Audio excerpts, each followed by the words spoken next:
Good morning. This is another Tuesday morning, and we left off with our Bible stories about Rebecca and Isaac. And then Isaac died, and he had Jacob. So Jacob had several children, and we're talking today about Joseph. Joseph was, one of Jacob's favorites. I don't know about you or not, but favorites in family, that sometimes causes problems. And we're going to see that this actually did cause problems. Now, my kids joke and they'll say, Vicky's your favorite because she's your only daughter. Chuck's your favorite because he's your oldest son. Kid's your favorite because he's your youngest son. So one year at Christmas, I found ornaments that said, "You are my favorite." So I gave every one of them one. And I try to be fair. But we're going to listen to what happened in this. And we're going to think about having a favorite. Is it good or is it not? Joseph and the beautiful coat. I'm sure you've noticed this. It's not a coat, but it's the closest I had to it. I had some fabric and I thought, now, if my child was a Hebrew, this might be a good fabric to make a coat out of. So I brought it to let you see what many colors would be like.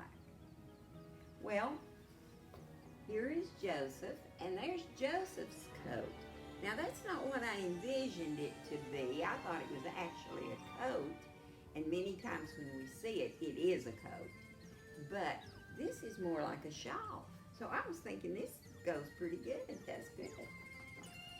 Well, Joseph was one of 12 sons. His father was Jacob, and they lived in the land of Canaan. Jacob was very fond of his son Joseph.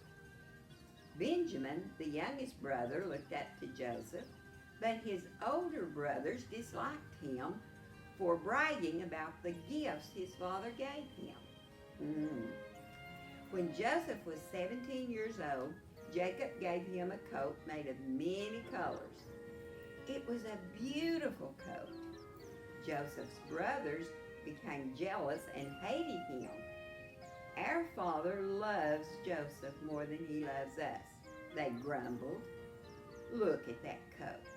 It is finer than any of our coats. One night Joseph had a dream, and when he told his brothers about the dream the next day, they hated him even more. In his dream, all of the brothers had been cutting wheat in the fields, and each one bound what he had cut into a bundle. Then Joseph's sheaf, which the bundles were called, of wheat, stood up, and all the others bowed down to it. A few nights later, Joseph's dream began, and once more he told his brothers what he had dreamed. This time he saw the sun and the moon and the 11 stars bowing down to him. And even then his father was angry. "What is this?" Jacob said. "Am I and your mother and your brothers to kneel before you?" Later, after the brothers, except Joseph and Benjamin, went out to look after sheep, when they had been away several days, Jacob sent out Joseph to see them and to find out how they were getting along. As his brothers saw him coming toward them, but still a long way off, they decided they would kill him. The brothers took Joseph's coat from him and then threw him into a hole. Then they noticed an Ishmaelite camel train on its way to Egypt with all kinds of spices to sell there. One of the brothers, Judah, had a plan. he suggested that they sell Joseph to the Ishmaelites to be sold again as a slave in Egypt. The brothers took Joseph's coat and tore it. Then they dipped it in the blood of a goat that they killed. They sent this blood-stained coat back to Jacob. And when Jacob saw the coat, he was terribly upset.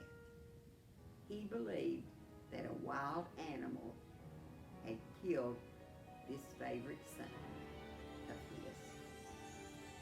Wow. It's not a very good ending, is it? We're going to see that later on. Now, these stories cover from Genesis 37 to Genesis 49. And there's several of the stories. And we'll go through Joseph's life. We'll come back to his brothers. But right now, we don't feel very good about those brothers, do we? But remember, Joseph did a lot of bragging too. Sometimes bragging can get us into trouble. Remember that. I hope you have a great several days. Remember, Thursday we'll be posting a new one. Thank you, Cindy.